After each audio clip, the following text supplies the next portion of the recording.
how's it going, guys? Back to my old setup, no longer visiting. This is back to my home arena, I guess you could say.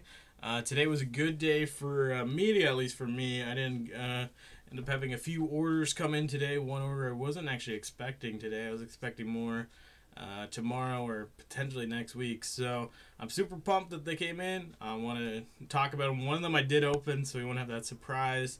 But let's just jump right into it. All right, so the first part, it's a stack of 3 movies. I got these off Marketplace, I think, from a guy in Ontario. And I got a decent deal. I think I got all these for less than $50, including shipping. So definitely nothing to scratch at. Definitely really nice. The wrapping's on here, so sorry if that's picking up in the mic.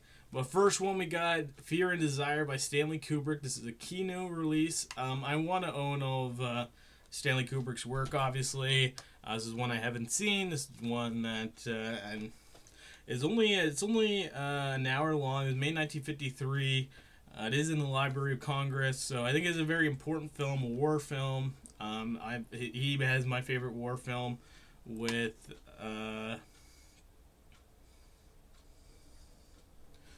Pass of Glory. I think that's an excellent war film, anti-war film-ish too. So yeah, I'm really pumped for that. Next, we got, this was at one point my favorite movie. Obviously, I've kind of grown in taste, but I still really appreciate this film, The Dark Knight, 4K. I'm really pumped for this, just because I know there's so much IMAX shots in this film. This film was very epic in scale and scope, so I was like, this is a 4K worthy film. I don't know if I'm going to pick up the rest of the trilogy. I obviously have them on Blu Ray. If I can find a deal, I think I got this for $20. So to me, with 4K, I'm also going to make a video today on my 4K collection.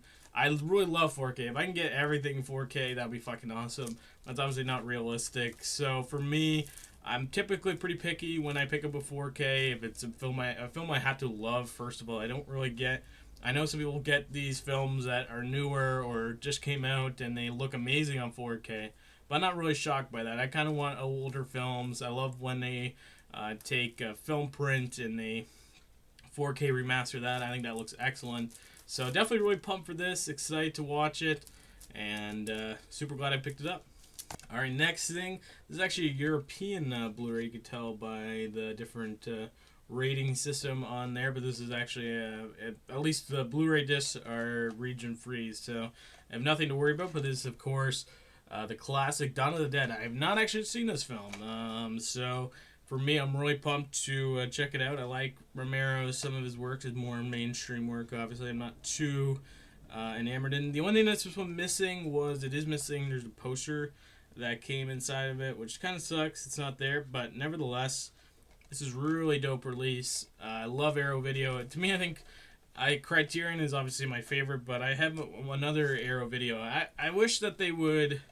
I get where they come from, because they really do give movies that would never have a release like they do, a release like an Arrow release.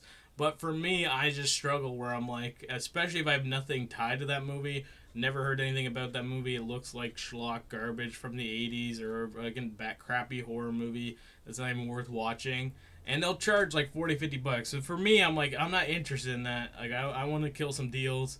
But they have gotten some really cool. I think I have another. I think it's Crybaby, or that might be Show Factory. It's one of the two. But no, I really love those Vanity Blu-ray. I think they're probably gonna keep this business alive for maybe, hopefully, another 20 to 30 years or lifetime. You never know. So I'm glad about that. One of my first Arrow Video. Don't have many, and excited to check this movie out. All right, last one. I've never seen a bubble mail like this. Is this like brand new, like sustainable packaging? I don't know. This literally just was like 2 pieces of cardboard glued together. So let's hope everything inside's okay. Hopefully all bubble wrapped up. But we'll do my best opening here. Woo! I see it already. Santa Sangre, the Alejandro Jodorowsky classic. Oh my god, am I pumped for this. This was pricey. Yes, it was obviously pricey. I paid $55, I think $62 total with shipping and the taxes or whatever on it. So for me, I was at a used video store, and the guy, they have rentals there still, and I was offering the guy just for the Blu-ray, just the old Blu-ray release. I think it would have went with my Holy Mountain Blu-ray. I was offering him, I think I said $50, and this is something that he rents, so he's already made money off of it, and he still said no. So I was like, okay, I'm out. Let me go check it out. So, holy crap, I'm really pumped. This is, to me, my second favorite Jodorowsky film. I think this is cool just because it almost is one of his more mainstream films, or kind of, it's more of a kid, not to say, like, I think a lot of his other stuff, El Topo, and if you're familiar with Holy Mountain, and a lot of his stranger films, this one I think actually is kind of more normal, even though it still has that amazing Jodorowsky edge to it and all the quirks that he comes with as a director. Really fascinating story about a cult, has some ties to his early life of growing up in the carnival and being surrounded by carnival people and freaks and things like that. So this is really, really pumped. This is a 4K. I'm really hoping this transfer looks good. I'll probably do a review on this movie in the next couple days. Don't know if I'm going to watch it tonight, potentially. Really fucking pumped for this release. And thank you guys so much for watching, and you have a good one.